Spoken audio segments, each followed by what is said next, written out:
আমলনামায় 50 লক্ষ নেকের কম লিখাই হতে পারে না।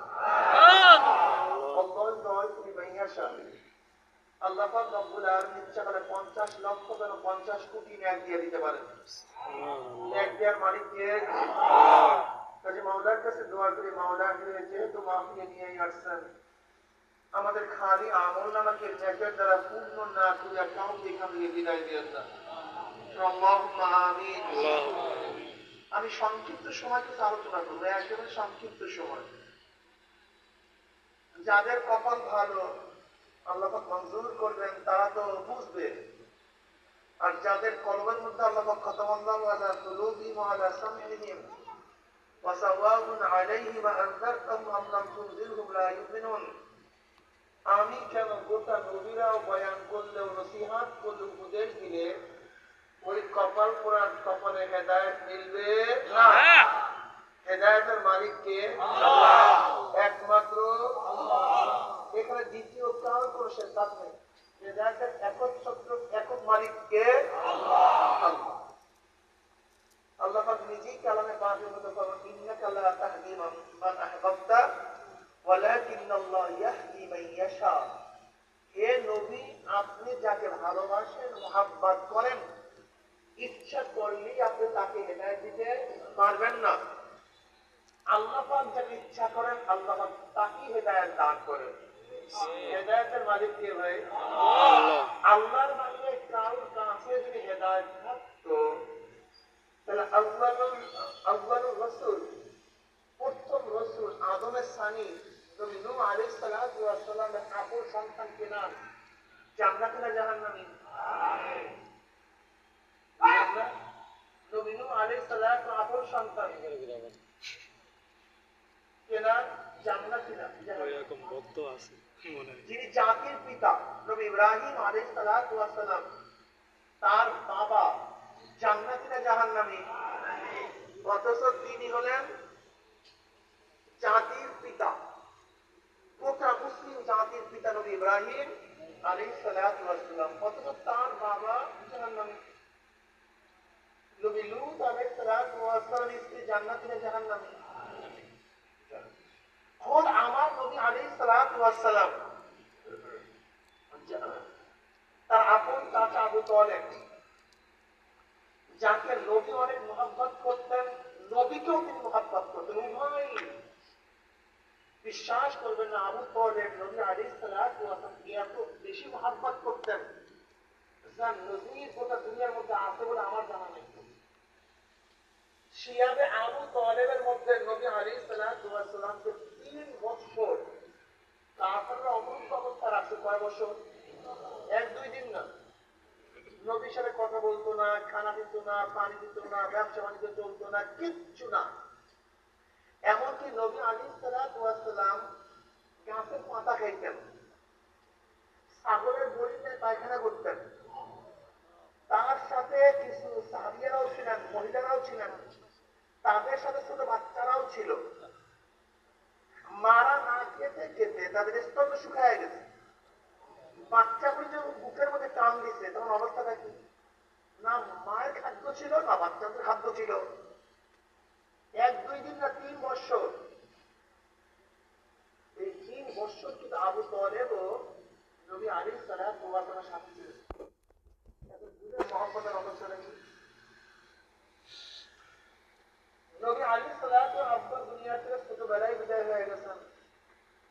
আব্দুল মুত্তালিব নবী আলাইহিস সালাতু ওয়াস সালাম দাদা তাকে লালন পালন করতেন। আব্দুল মুত্তালিবের বিদায়ের আগে তার ছেলে আবু তালেবকে দেখে বললেন, আমার নাতি, আমার পরিবার টুকরা মুহাম্মাদের আব্বা নাই, আমিও বিদায়ের পথে, খবরদার তুমি ওর সাথিত্ব ছাড়বা না। আবু তালেব দুনিয়া থেকে বিদায় হওয়ার 1 সেকেন্ড আগেও আমার নবীর সাথিত্ব ছাড়েন নাই, তার সাহায্য ছাড়েন নাই। এত মুহাব্বত করার পরেও সে আবু তালেব জান্নাতি না জাহান্নামী? জাহান্নামী। হেদায়েতের মালিক কে? আল্লাহ। আপনি কেন বোঝেন না? আবু জাহাল সে জাহান্নামী, কিন্তু তার ছেলে ইকরামা রাদিয়াল্লাহু তাআলা আনহু জান্নাতি।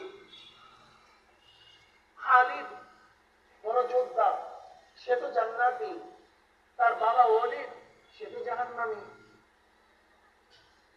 আপনি দেখেন না বিলালে হাবশির মতো গোলাম, তাকে আমার মাওলা পাক হেদায়েতের মালা পরায়া দিয়েছেন, তার মালিককে আল্লাহ মাহরুম করে দিয়েছেন।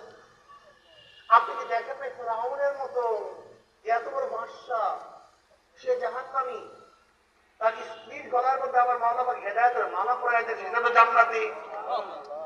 হেদায়েতের মালিক কে? বলতে পারবো যে হেদায়েতের মালিক, তাহলে এখানে আসছে কেন? ইহা দরকারটা কি? এই প্রশ্নের জবাব আমি এখন দেব, খুব খেয়ালের সাথে জবাব শুনবেন এবং আপনারা নিজেরাই দিবেন। দেখবেন আপনারা বলতে পারবেন এখানে কেন আসছি। রেজেকের মালিক কে? রেজেকের মালিক সুস্থ করার মালিক কে? বিদ্যা দেওয়ার মালিক কে? কোন সন্দেহ টন্দেহ আছে নাকি? রেজেকের মালিক। ব্যবসা করলেন কেন? ফসল লাগাইলেন কেন? চাকরি করলেন কেন? কি কথা বলেন না কেন? রেজেকের মালিক আল্লাহ। ফসল করলেন কেন? আরে ভাই জবাব দেন, জোরে বলেন। ওসিলা। রেজেক দেওয়ার মালিক আল্লাহ। ব্যবসা করলাম, বাণিজ্য করলাম, চাকরি করলাম, সুস্থ করার মালিক আল্লাহ। ডাক্তারের কাছে গেলেন কেন? ঔষধ খাইলেন কেন? বিদ্যালয়ের মালিক আল্লাহ। প্রতিষ্ঠানে ভর্তি হলেন কেন? হেদায়েতের মালিক আল্লাহ। এখানে আসছি কেন? দেখেন, আপনি যদি ঔষধ সেবন করেন তাহলেই ভালো হয়ে যাবেন, ব্যাপারটা এরকম না। ঔষধ বা ডাক্তার ওসিলা, কিন্তু আল্লাহ পাক যার কপালের মধ্যে সুস্থতা রাখবেন সেই সুস্থ হবে। যার কপালের মধ্যে সুস্থতা রাখেন নাই, গোটা দুনিয়ার ডাক্তাররা ঔষধ বাটিয়ে খাওয়াইলেও সে সুস্থ হবে না। আপনি কৃষি করছেন, আল্লাহ পাক মঞ্জুর করলে ফসল, যদি আল্লাহ পাক মঞ্জুর না করে গোটা দুনিয়া কৃষিবিদ যা ঐক্যবদ্ধ ভাবেও ফসল করতে পারবে না। বিদ্যা দেওয়ার মালিক আল্লাহ। গোটা দুনিয়ার ডক্টররা ইচ্ছা করলে, প্রফেসররা ইচ্ছা করলে, আল্লাহ পাক আপনার ছেলে সন্তানের কপালের মধ্যে এলেম মঞ্জুর না রাখেন, বিদ্যা করতে পারবেন না। এই সমস্ত জায়গায় হেদায়েত পাওয়া যায়, কিন্তু আল্লাহ পাক যার কপালে হেদায়েত রাখছেন সেই হেদায়েত পাবেন। যাকে আল্লাহ পাক মাহরুম করবেন, গোটা দুনিয়ার জোর তার কপালের মধ্যে, তার গলার মধ্যে হেদায়েতের মালা পরাতে পারবেন না। কথাটা বুঝতে পারিনি? তবে মনে রাখতে হবে, আমাকে অবশ্যই ব্যবসা করতে হবে, আমাকে অবশ্যই ওসিলা তালাশ করতে হবে। আমি বলছি না, আল্লাহ পাক নিজেই বললেন ওয়াবতাগু ইলাইহিল ওয়াসিলা, মাওলা পর্যন্ত পৌঁছার জন্য কি তালাশ করো। অর্থাৎ মাওলা পর্যন্ত পৌঁছার জন্য যা কিছু নামাজ, রোজা, হজ, যাকাত, তেলাওয়াত, নেক, এখানে আসা, পীরের কাছে যাওয়া, কথা মানা, ইবাদত করা, জোহদ করা, চেষ্টা সাধনা করা, সবই ওসিলা। কিন্তু আল্লাহ পাক যাকে হেদায়েত দিবেন সে হেদায়েত পাবে, যাকে হেদায়েত দিবেন না, কথাটা বুঝাতে পারি।